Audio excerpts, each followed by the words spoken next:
Right, so we've got the program card here. This is for your level 2 gym. This card is in the on the platform. You click on the link and it's in the assignment course section, the first lesson of that. And in your workbook you've got a blank one of these which you're going to fill in. So the beginning part is just some details about the client's name. You don't have to put the client's real name, that's fine, but you do have to screen them properly. You do have to put their real name on the screening form so that I can just check that that person is screened for exercise. And then you put your name here, and then you write in the objectives of the session. Basically for gym instructor sessions, you're writing a program for the client that they can do at any time that they come in, so it's a full body program.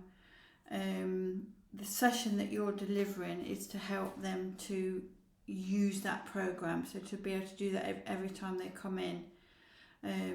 So it's a well-rounded program. It's got cardio in it, it's got resistance training in it, it's got warm up in it at the beginning, it's got cool down in it at the end, and it's got some element of progression in there. So for example, with a cardio workout, you're going to get them started at a certain intensity and a certain duration, and then put in a little bit of progression in there. For example, let's say currently they might be exercising at 55% of max for 5 minutes.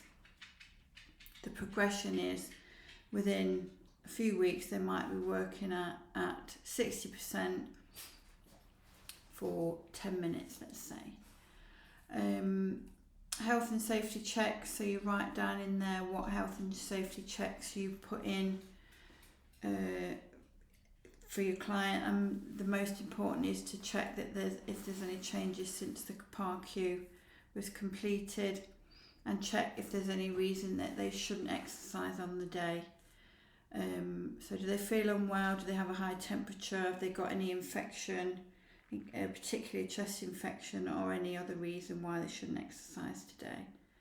For example, inebriation.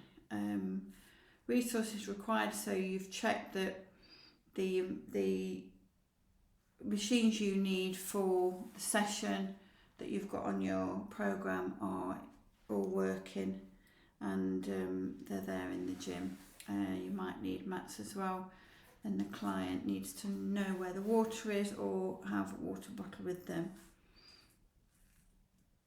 Adaptations to be made. So this is information about the client that is special to that client. So are they a beginner? Are they nervous? Are they experienced? Do you need to talk to them in a way that appreciates their knowledge, etc.? So you're not going to patronise them. First aid, so more health and safety information here. Who's your first aider at the time of this session, and where is the first aid box that you're in the gym that you're doing this session in? Okay, so just a little bit of pre-information. Then we've got your general warm-up. So this is the warm-up to the whole session, and it's got two sections. One is a 5-minute cardio section, and the second is your warm-up stretches, which we'll come to. So your cardio for warm-up is 5 minutes, and it's low level. You're always starting from 0 when you do your first thing, so you've got to start really, really low. You've got to start from 0. So you gradually increase the intensity of the exercise. In this case, we're using Cross Trainer for this client. Maybe they said they would like to use the Cross Trainer. Cross Trainer is good because it's using arms and legs. When you're dealing with real clients, your client gets to choose if they want to do their warm-up before their stretching and their cardio main section and their cool down on the same machine, then they can. But in this exam for the level 2, we need to see 3 different pieces of equipment. One for the warm-up before the stretching, one for the main cardio and one for the cool down after the weight training. So it's a bit unusual, that is, because a lot of people kind of have one exercise machine that they like and they do that for each 3. Sometimes they don't. But here we've got cross trainer starting at a low level, so 0, gradually increasing over the first 2 minutes to an RPE, so rating of perceived exertion of 5 or so, and then holding that level for a couple of minutes in the middle and then reducing it down for the final minute. And you've got your teaching points in there and how you might adapt that or regress it. So in this case, for cross trainer, for example, you can just use legs if the client is not looking forward to it, or they're not that coordinated and they would prefer just to start with just the legs. And obviously for regressions you decrease the resistance, and on the cross trainer the resistance is the intensity, so the effort level and the speed.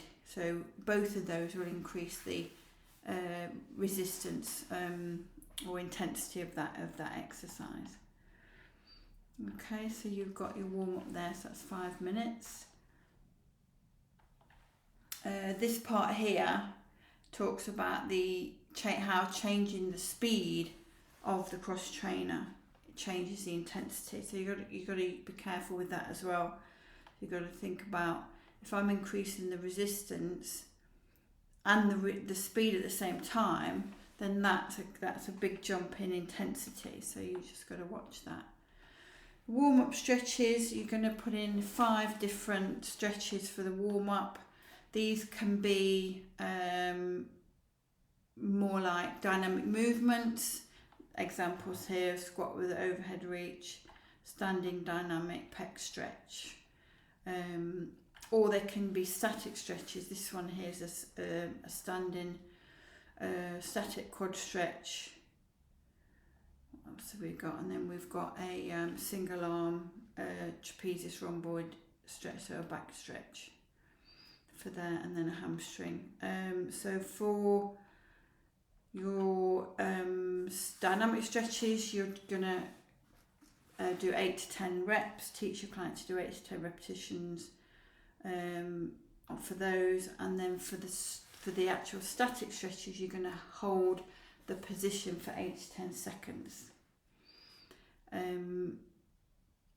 The stretch intensity during a warm up is light, so you don't feel it as an actual stretch. You're just going through the available range of motion. It's not any kind of discomfort. It just feels like a very, very mild stretch during the warm up. And the same principle for any dynamic movement. Go through a normal range of motion. You're not looking to stretch that joint or stretch that range of motion or do a really big movement. You're just loosening up the joints initially. So you put in your teaching points and you put in your adaptations and regressions as well. Then you've got your main cardio section. You will have, obviously you've warmed up somewhat to this, but the heart rate is still low now. So you've done some stretching, your heart rate's back down to quite low. So you're going to have to build the heart rate back up to the intensity that you're going to exercise at. So you spend the first 5 minutes building up the heart rate. Then you spend the middle few minutes or so keeping that heart rate constant at a workout intensity, and that's the workout section. And then you spend the final 5 minutes reducing that heart rate back down to as near resting as you can. And one rule of thumb is to keep moving very, very lightly until the heart rate is below 100 beats a minute. Okay, so that's something to have a look at with your client. And this program here, the choice is cycle. And so you've got your teaching points here, your adaptations and regressions, and then just a long hand way of writing down. That first 5 minutes is going to be a gradual increase over the whole of the 5 minutes. So you start at RP0, so nothing, and you gradually increase up to your intensity that your client's going to be using for their workout. Now here it says 60 to 80% of maximum heart rate. Now that's a big window, so your client would either be at the lower end if they're a beginner just starting out, or just starting back, 60, let's say 60%, or if they're really, really fit, they're going to be doing more like 80%. So you tailor that for your client, and then this just gives you more detail about how the intensities change over the first 5 minutes, how you maintain it in the middle, and how you reduce it down at the end. That's there. There's some videos on that which are quite good to look at. So that's your cardio section. So your heart rate's back down now, and you start your fixed resistance training. Now you've got to use fixed machines, free weights and body weight exercises, which is, again, it's for the assessment. If a client is a beginner, you're going to tend to use perhaps all fixed machines. If they've got a preference and they're advanced, then they might prefer free weights, they might prefer some free weights, some resistance machines. So, but for the sake of here, you've got some resistance machines. Let me go down, some free weights there, look. And you've got some body weight exercises. Okay. So the choices are on the course. You've got lots of different exercises you can choose. I want you to do an exercise for each muscle group. So chest, back, shoulders, and so like a shoulder press where you push up, and then a back where you pull down for lats. So the chest is a push, the back is a row, and the shoulders is a push up, and the back again is the pull down. And then you've got your legs, so you've got quads. Sometimes you work them on their own, with leg extension, for example. Do your quads. You might do quads and glutes same time, so leg press or squat. You might do hamstrings in that as a hamstring curl, for example, machine. And you might do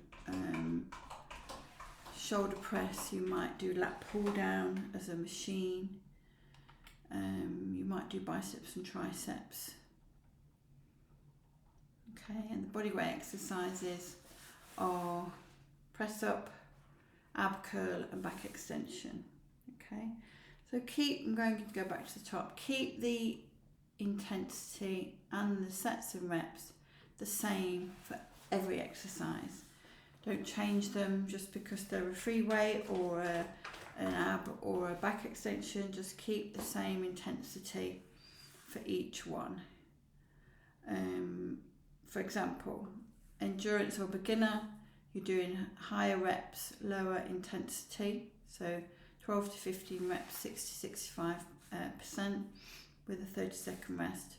For more advanced, you've got less reps and you've got higher intensity. So they're the basic two formats to use, whether the person is beginner or more advanced. Okay. What you can do is work out what exercises you're going to use, and you can just send me them over for me to have a look at and to see whether you've got a well-rounded program. You know, you're using everything in balance, so you're not doing 3 chest exercises and no back exercises, for example. Okay.